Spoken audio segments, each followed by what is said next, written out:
housemate ko, yung kasi yung tawag ko sa kanya nung mag-jowa pa kami. Hindi man naging maganda ang simula ng kwento ng love story natin.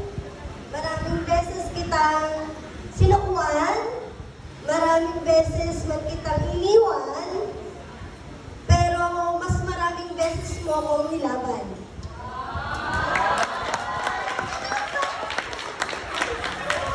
Away pati pala ang relasyon ng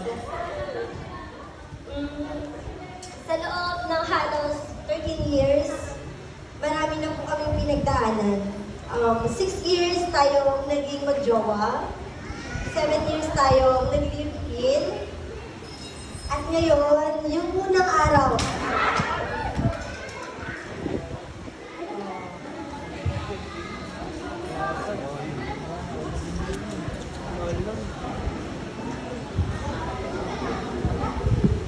sorry.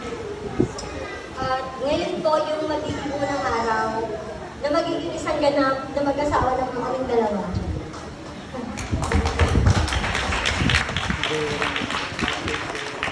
At bilang magiging asawa mo na ako, I promise na magiging isang mabuting asawa ako at anak ng mga anak natin. Ay!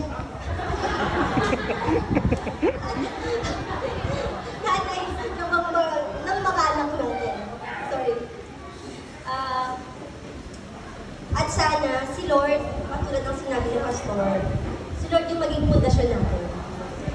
Kasi katulad ng bahay, hindi magiging matibay ang bahay kung walang pundasyon.